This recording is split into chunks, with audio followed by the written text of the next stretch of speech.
Hey guys, Matt Gunn here, RCGroups.com. Thank you for tuning into this quick unboxing of the all-new Skywalker EVE-2000 monster FPV airplane. Now this thing sitting in front of you is the center fuselage of the Skywalker EVE-2000. It is a very unique looking aircraft. It's huge, and if you kind of hold it like this and hold it up, it looks like Eve from the movie WALL-E. I don't know if you've seen it. If you have kids, you probably have. I think that's what they were going for with this fuselage, is to make it look like WALL-E's girlfriend, Eve, or Eva, or whatever he calls it. So let's go ahead and take a quick look. I'm one of the first people to actually get this aircraft. I feel like a guinea pig because I have yet to see any flight review of it. But it looks awesome. It's a big twin, huge wingspan. I think the wingspan's 88 inches. It is capable of carrying a pretty heavy load, and it requires a build. So we're going to build her out and do a review. But right now I just want to show you what comes in the box, what you can expect if you decide to go down the route of flying the monster Skywalker EVE-2000. Let's go ahead and look at this fuselage and show you everything that comes with it. First of all, you'll see there's lots of tape all over it. It's got this plywood deck up here. It might be good for putting actually a brushless 3-axis gimbal would fit up here nicely. You could put inverted. Any FPV gear is going to fit on this thing. Shouldn't be a problem. You've got this front hole here. You could mount a FPV forward-facing camera up here if you wanted to, or there's plenty of room up here to put stuff. So let's go ahead and take off the cover and see what's inside. Look at that. Now they actually have a video or a photo of an iPad in here. I'm not sure why you would want to put that in there, but you can because it's huge. But the reality is that you can put a 4S 10,000 up to a 16,000, maybe even more size LiPo in here and probably fly for a week. Nothing is glued in. It does come with glue. They don't give you much. I wish they would, but they don't. So you're gonna have to go buy some goop, and by the way, that's my glue of choice for these foam airplanes. Goop adhesive works extremely well. Use it sparingly. It's uber strong. So here's what you get. Everything, as you can see, is just placed in here. You've got your plywood insert. Let's go ahead and put that to the side. You've got your plywood side pieces here. Back in the back is for mounting the tail, carbon tail boom back there, a little shelf in the back. And then on the bottom here, whoops, okay, stuff's falling off, and that's okay. You got this cool orange cover on the top, goes like that.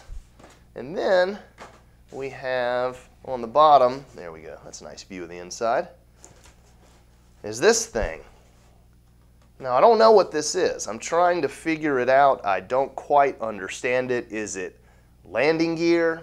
Is it, I don't know. I mean, they say you can catapult launch this plane, so that might be something. A part of it. All I do know is that the second you go to land, this piece is going to get trashed, and it's actually going to dig in if you land on grass or soil and bring you to a stop real fast and tear it up. So I'm not sure what this is. The instructions don't even reference what it is. They just give it a part number. I'm going to assume it has something to do with landing gear if you wanted, but there's no landing gear included, so you're on your own in that regard. There's this piece here. Actually, this might go, okay, let's go ahead and think about this on camera together. I'm going to remove this piece, tear this off. There's the bottom. It looks like it would kind of get torn up if you land. It looks like you can mount this right like, well, that doesn't work because it doesn't fit. You see the holes there, and it doesn't line up if you go like that, so you have to go like that, and now the holes don't line up. They're forward. Very strange. If any of you know what this is, let me know, but I assume that's where it mounts, and something to do with landing gear as a base. Maybe you land it like a tail dragger. Don't know. We'll have to find out as we go along. We're doing this together as a team, so we'll see. There's your wing mounts on the side. Big plastic pieces go on. We'll look at it. There's your tail, where your carbon tail boom comes out. You got this piece on the back here, this little molded piece. Not sure. It's kind of funky looking. I'm going to assume this is for a VTX or some sort of GPS or electronics base mount right here. They're giving you a little something because your motors are way out on the sides out here, and we'll go over that in a second. There you go. There's the EVE-2000 center fuselage. This thing's huge, very pod looking. One of the more interesting aircraft I've ever seen. Let's move on. All right, moving on to the wings, we have these beautiful looking single piece wings here with pods for your motors. I think, oh gosh, 2816 650 kV or 2416 650 kV. We'll put that up there if I'm wrong. But these are some nice motors. Look at that. They're huge. They are, they spin well. They look to be put together well. No bearing issues. You have these plastic sleeves that go inside of here. And on the bottom, this whole piece comes off so you can mount your ESC inside of there and send it on down the line with as far as the wiring goes. So you have flaps. You have ailerons, you have some carbon spars here, you have your servo pockets cut out. This thing is very well thought out. Look at that wing. Look at the airfoil. It's got a little bit of negative camber in it, so it's good lifting wing, I think. Now, the chord length, there you go, remains constant all the way down to about right here where the chord tapers back, and then you get some wingtip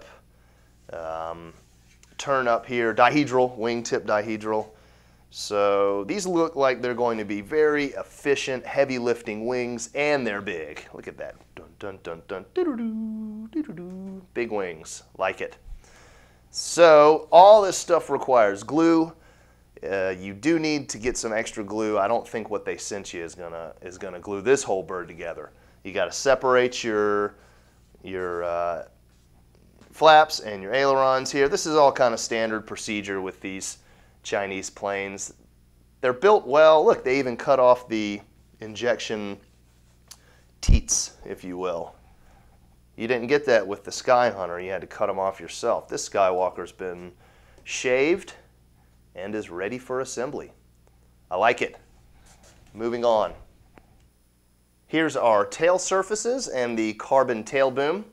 This slides right in there like that. It's notched. There we go. There's your wiring hole that you can pull the wiring through. You got a couple notches here, a couple notches there, so everything remains straight and squared. Now this slides through here and bottoms out in the back. Looks like we got a little tail skid. This is a T-tail, so it mounts up on, so the horizontal stab and elevator mount up on top. The rudder servo pockets right there. This thing's built well. I like it. There's no real issues with the foam pulling out. Oh, we got, look at that. As I speak, there's a little bit of a crack there. That's not going to be a big deal. It never really is. These things don't have a whole lot of deflection to them. So here's your horizontal stabilizer, and the elevator comes with a carbon tube, it looks like. So they have rods and tubes throughout. Mounts right on top with the plastic piece in there, I think, that holds it all together. There we go. Looks good, huh? This is a much smaller horizontal stab than what's on the Skywalker, the original Skywalker. Not a big deal. I don't think it's going to have any problem, as this aircraft is not designed to do aerobatics. It's probably just fly straight and level and enjoy the scenery. So there we go. That should be pretty easy to put together. Here's the included 10x6 throwing stars, 3-blade propellers. These things are sharp. and dangerous. In fact, just pulling it out of the box, I actually almost stabbed myself. These things are insane. And there's a lot of flashing on the edge here. You can barely see it. There, you can see it. There's some flashing there that does need to be taken off. So, good looking props. They put this Skywalker air screw on here, trying to make it look more legit. Something that'll appeal to the masses. And yeah, they look good.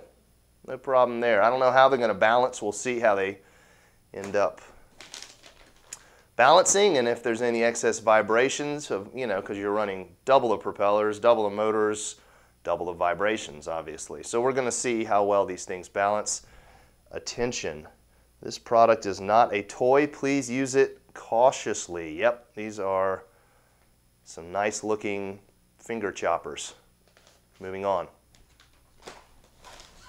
All right, let's take a look at some of the included electronics. We get some Skywalker micro servos here. They are Metal Gear.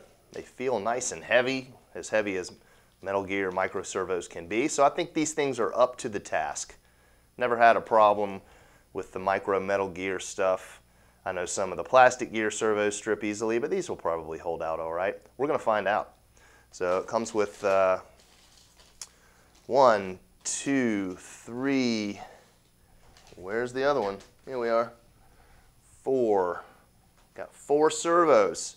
So we don't have enough servos to run the flaps. We got to put some extra servos in there for the flaps. That's kind of a bummer. Wish it would have come with some 2 extra servos, but that's what they included. That's what we get. So the 40 amp ESCs, they are static bagged. Not bad. Pair of them here. They look like they're up to the task. We'll see. And here's something that wasn't mentioned. We get a BEC, a 7 amp 5.5 volt BEC. So this guy should put out plenty of power to run everything on board. Nice little addition. We'll see how it does. And finally, let's take a look at the included accessories. This is the base of the wing where it meets the fuselage. You have your wires that go through for everything that's outboard of the fuselage. Now look at this. We have these interesting connectors here. These look, I've never really used them.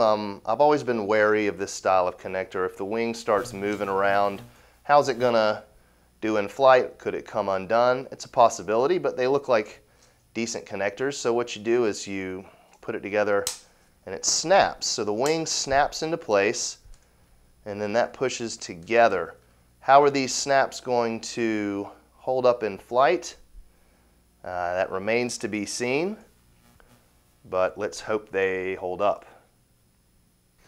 Now we have our horizontal stabilizer mount where it mounts to the vertical stab here, just some more plastic goodies. Here's your tail skid piece. And we have some wiring. We have some XT60 here for the main battery, some horns, control horns, latches, some hook and loop tape, all of your push rods, servo wires, and 2 tubes of glue. So that, okay, so I take it back. That could be enough to do this whole plane. This glue is pretty good stuff. We'll see. There's a lot of gluing that's got to go on in this big bird. So we are going to see how that does. All right, there you go. That is everything that is included with the all-new Skywalker EVE-2000. Here's the fuselage again one more time so you can see the girth that is this monster machine. I'm going to build it out. I'm going to see how this goes. We're going to put an Eagle Tree Vector in it, by the way, so we'll control it with the Vector. The best flight controller ever made. Yes, I'm saying that with all certainty. The Vector is a beast. And rightly so, it'll go in this beast of an airplane. So stay tuned. We'll have the full review coming up. And as always, happy FPVing, safe FPVing, and we'll see you soon. Thanks.